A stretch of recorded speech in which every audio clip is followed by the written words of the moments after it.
Welcome back to the channel. My name is A-Bomb. We're back with Football Manager 2019 at least Resurgence with Berliner FC Dynamo. Today we kick off Season 11, which will mark my longest ever series I've done on Football Manager on YouTube.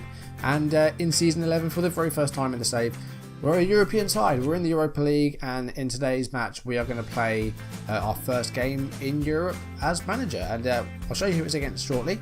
It's the second qualifying round, so it's not like it's full Europe, but I'm still counting it. We'll go through some stuff that we did pre-season. There's a few signings to show you. We're only in mid-July, so there's still about a month and a half left of a transfer window. Plenty of time to get players in. I'm still looking for a few players and a few spots to fill. We have the money. We have about 70 million in the transfer budget, so we are going to try and actually spend big this year.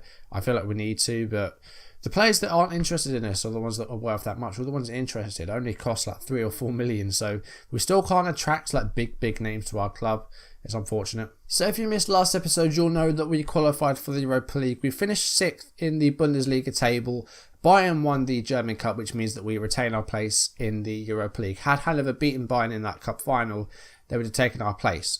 Bayern won 2-0, so we are in the Europa League this year. Now, I wasn't sure what sort of team we'd get. There are a lot of teams at this stage in the competition. You've got teams from Serbia, Belarus, Scotland, Sweden, Lithuania, teams from all over Europe, Georgia, Azerbaijan. We actually have a team that's fairly close to home. We're facing Zurich of Switzerland, which I thought would be a bit of a difficult tie, but I don't think it will be. I think we'll be okay. They're in the Swiss Super League, of course, in the top tier in Switzerland, the league that we have loaded. And in a team that has only 10 teams, I think, they've been sort of very much in the middle. They've been sort of a mid-table Swiss Super League side. I think there's 10 teams in this league, is there? I mean, the league itself has risen up the ranks, and it's the 13th best league in the world. But they haven't really been up there, Zurich. I think they are former title winners, but that was back in 2009. Basel and Young Boys have been the big boys in Switzerland. So they are on 6,000 coefficient points. We have 14,000, so we're a lot higher than them in the coefficients. I don't know what that means. I know that sounds good, but am I reading into that too much? I don't know. So we're going to play the home leg today, and I'm going to do a bonus video tomorrow playing just the second leg, just to see what happens in that.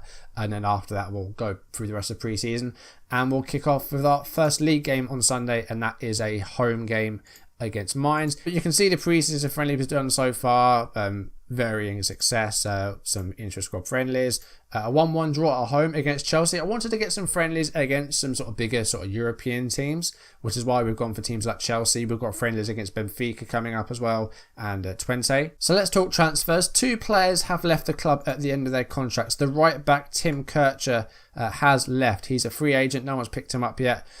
He's been here for a long time. 7 seasons, I think he's been here. His best days are behind him. He didn't play too many games last season, only 7 appearances. Yannick was very much first choice, and he's back again on a season-long loan, as is Bruno, the Brazilian winger from Chelsea, so they're both back. And also, Tim Demelt has left the club at the end of his contract at 25, and again, just didn't play a lot of games for him. He got some goals here and there.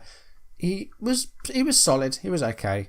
But again, he's come to the end of his contract, so it's about trying to get replacements for these guys, and hopefully we're going to do that. We have also moved some players on. Leonardo Pintos, the Uruguayan midfielder, has gone to Turkey, a player that we really didn't use very much. He played 1 senior game last season. He's gone to Osmanlispor for £155,000.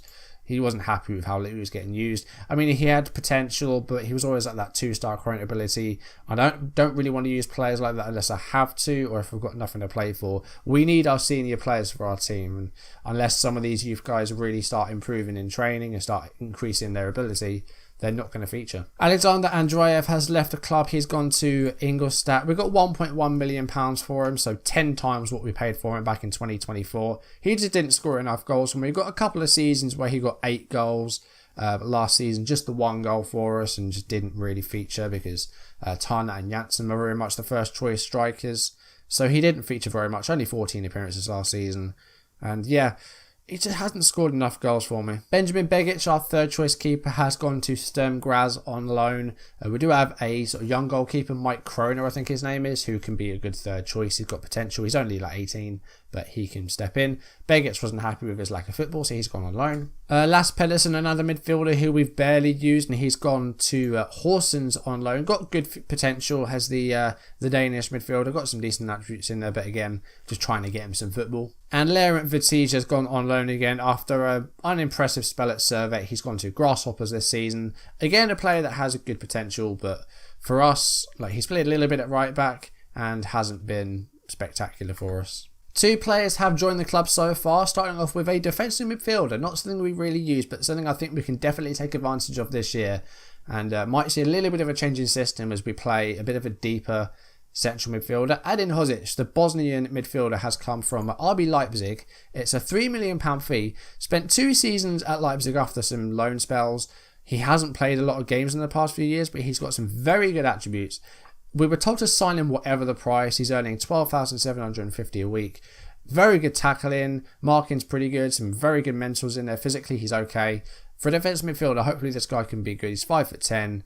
He's fairly strong.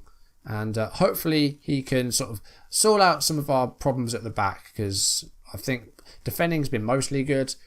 Hopefully this guy can help us out. And we also have Zoran Vujacic, a Serbian we signed from Partizan Belgrade, £1.3 million. And he is going to be maybe playing ahead of Sally this season. I'm not quite sure. Sally is our captain. But I think between Sally, Vujacic and Rikuli, we have 3 very good centre-backs which can rotate very well. We also have Torsten Bezel, and we have Dramac. And we have Belskers, but he's more employed as a left-back than he is a centre-back. Vujacic is one of our best players on current ability. 4-star current ability. Some very good well-rounded technicals, heading, marking and tackling are all good. Some very good mentals in there as well. Good leadership, good teamwork. So he looks like he can be a real leader at the back as well. And physically as well, he's very strong. He's 6'3". He's decent in the air. It looks like we've got the perfect defender here. That's it so far, but like I said, it's still very early days in the transfer window. There's still about a month and a half. We still need to replace Tim Kircher at right back, so we definitely need that. And I think we need to get another striker as well to replace Andreev, at the very least. There's going to be more players coming in as well, which will mean some people may have to make... Well, we have a big squad. This is the senior and the under 23s, or senior and second teams. But this is all our first team players. As you can see, there's a lot here. Some of the guys here will have to go. Not sure which ones though. If they get offers for them, we might just accept him and just try and replace him. I think we can. Chetin might be one to make way actually. He doesn't get a lot of game time. I had a look through a few tournaments last time round. There's a Euros going on right now, which might have finished by now. We're in mid-July. I didn't look at any Champions League winners or Europa League winners though. That's one thing I didn't check. So I might do that very quickly and then see who won this European Championship as well. Oh, England won the Euros. They came close in the World Cup. They were a runner-up in the World Cup and they came 3rd in a World Cup. They have won Euro 2028, hosted by Italy, beating Spain in the final. Well done, England. How have Germany been doing in the tournaments? Let me see. So in the World Cup, they lost in the quarter-final to Brazil on penalties, and they lost to Ghana in the second round. That's not very good in 2026. In the European Championship, they lost to Turkey in the second round there. They lost to Italy in the quarter-final in 2020, and they lost to England in the second round in 2028. So Germany haven't been doing too well in the big tournaments, it seems. Champions League has had various winners, it seems. So we went from Bayern to Chelsea to PSG to Liverpool to City to Barca to PSG to Madrid to Spurs to PSG. So winners from France, England, Spain, and Bayern in Germany as well. What about Europa League? Arsenal, Bayer, Lyon, Arsenal, Inter, Hertha twice, Mönchengladbach, Valencia and Inter, Juve runners-up, Man United, Porto, Roma, Wolfsburg, Schalke. The German teams have done very well in Europe. I like to see that. Love to see it, in fact. That phrase is so memes now. Gil Bayton is going. He's going to go to Nuremberg for £800,000. Again, a central midfielder that we've not really used very much. He had some good games, actually. Like I think he got a couple of goals here and there. We got one goal. But for the most part, hasn't been very good. He was on loan at the second half of last season in Austria. Didn't do very well. So Bayton is now on his way as well. Alright, here we go. It's our first appearance in the Europa League. A home against Zurich. Now we do have an injury to Stakura, so he's going to be unavailable today. So Schossler will play in goal. Belskis, Vujicic on his debut, Sally and Yannick going to be the back four. Souza and Burkhardt attention midfield playing behind Fabian Haag in that number 10. Keir to his right, Strubble to his Keir to his left, Strubble to his right, and he can't tell left from right at 29 2 weeks today. And Martin Tarnack going to be the first choice up front. He did end last season pretty slowly, but hopefully he can kick on here today. On the bench, Avomola, Thomas Ryman, a young right back option, Chetin and Sal, Akashot, Macchiardi, and Simon Keilman, who I don't know if I've ever shown you actually. We signed him last season. He's an 18-year-old striker from Hoffenheim, £875,000. I don't remember showing him to you, but there he is. If you want to see him, he's got some decent attributes. He's fairly professional. Let's see what he's made of. We do have Anistis Karatziotis back with us this season. We haven't loaned him out. We haven't sold him. Do I keep him? I don't know. I don't know if I gave him a fair chance or not last season. He only started 2 seasons ago, in fact. Didn't score a single goal, though, in 9 appearances. Went to AEK last season, scored 1 goal. He somehow managed to get capped for Greece and has 5 goals in 5 for them. So that's confusing, but he's got good attributes. Maybe I should give him a chance this year. In fact, you know what? I'm going to replace Carmen on the bench with Karatziotis. And if Tarnack doesn't work, we'll bring him on. Hopefully he can do something. Come on, let's get our European campaign off to a good start here. If we go out at this stage, it wouldn't be embarrassing. It would be a big shame to get to Europe and then to not even make like a playoff or a group stage. Second qualifying round would be pretty tragic. But let's see how we do. We're underway. First competitive match of the season. Let's see how we do. It's a free kick for Zurich with Nkunku and a save made by Julian Schausler. First effort of the game goes to Zurich. It's the first highlight we're seeing in 17 minutes. And it is them, Zurich, that get it. Sally with a header. And Haag heads it forward. He's now picked up an injury, a calf injury. Bernard Strubble making a run here. Tarnack is very, very deep. I'm not really sure why, but he's found Bernard Strubble, who has Shaban Kier in support, but Strubble goes himself, forces a save from the goalkeeper. But Tarnack was sitting very deep then. As an advanced forward, he should be much further forward. I'm not sure what he's doing. Second half underway, and it is Zurich that kick off. Needs a bit more from us. I feel like we should be winning this one. Looking at how far ahead we were of them in terms of coefficients and that, I feel like we should be winning this. But Zurich, I think, had the possession. Shots-wise, it's been about the same. Well won there by Alfonso Souza, though. And here's Fabian Haag to Shaban Kier. And Tarnack finally actually in the right place now. Kier does well to get around the player there. Still going all the way himself. And he's been brought down and we've won a penalty just a minute into the second half. Tarnack's going to take this to hopefully open his account for game goals this season. Go on, Martin. 2 minutes into the second half. Can we score? Yes, we can. Straight down the middle. Keeper's dive right. And we have a 1-0 lead. We're off the mark for the season.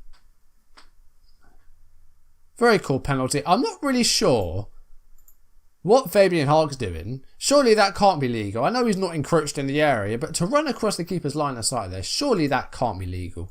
Speaking of Fabian Haag, I think we're going to get him off just so we don't have any injury concerns. Yusu Sal's going to come on, and hopefully we can kick on after that. We have had more shots than them. Possession is more or less the same. So hopefully we can kick on after that goal and get 1 or 2 more maybe. Here is Sally on the ball, the captain again this season. I think Riculi will be vice captain, but I'm not quite sure. Gunter Burkhardt, Shaban Kier, interesting pirouette there by the winger. Sal's on the bench, off the bench, and he's getting involved. Yannick with a cross. It's fallen to Alfonso Souza. That's blocked. Shaban Kier goes for goal, and it is 2-0. First goal for Shaban Kier. We're an hour in, we're 2-0 up, and it looks like we are in control of this tie, and we're looking a lot better. First half was a bit dull. Took a while to get into it, but now we look very comfortable, much more comfortable. Souza's shot was blocked. It fell to Shaban Kier. Nice finish on the left foot as well. Very good goal. 2-0. Burkhardt looking a little bit tired as well. I think we're going to take him off. Bring on Salvati Chetin, I think. Not sure how much involvement he's going to get this season. I think we could do with another central midfielder to replace him. 79th minute, Souza free kick. The keeper has saved it but spills it, and Sal's offside. About 10 minutes left. Much better second half. Going to bring off Tarnack. He's got a goal, but otherwise he hasn't done much. Let's bring on Karatziotis. We'll go, I don't know, complete forward, but he's far from a complete forward. But with 10 minutes left, let's see if he can get a goal. Come on. I feel like I didn't really give him a fair chance when he was here. Although we didn't really do well back in Greece either. But a comfortable performance in the end. Bit of a slow start, but a 2-0 win in the end. Good control in the tie, and hopefully we can do just as well over in Switzerland. And like I said, there will be a bonus video out tomorrow where we're going to play that second leg. And we'll see if we do get through. We'll see the draw for the third qualifying round as well. There's probably some big teams in this. So teams entering at the second qualifier. Galatasaray are up here. Fulham, what's that? Sociedad, Fenerbahce. And then like third qualifiers, we've got Krasnodar and Young Boys are good. Copenhagen, Club Bruges, Austria Vienna, Zorya of Ukraine. I mean, games like these, I don't really know what to expect because I don't really know how these teams are doing back in their leagues because I don't have every single one loaded. So a lot of these teams will be a bit of an unknown. Haag's not got a serious injury, which is fine. Vujacic made his debut and was pretty solid. Got a clean sheet. So yeah, a solid start. And yeah, next time we will have the away leg, extra video on Friday, and a draw if we happen to get through. And then on Sunday will be the first league game of the season, which is against Mainz. But anyway, that's going to do it for today's video. Thank you for watching. If you've enjoyed it, do drop a like down below, leave comments, and if you want to see videos as when they're up on YouTube, do hit that subscribe button, hit the notification bell to receive updates if I upload or go live. Follow me on social media so you don't miss any of my content. I will see you in the next video for the second leg, and hopefully we can finish the job. But season 11 is underway and we're in Europe for the first time, so it's a big milestone, and it marks my longest series ever now. It's beaten Parma from FM16. This is the longest series I've ever done on FM, and long may it continue. It might continue until the end of the game, until FM20 comes out, or I might get sacked. Who knows? I've not got a clue. Thank you for watching, and I will see you soon. Goodbye.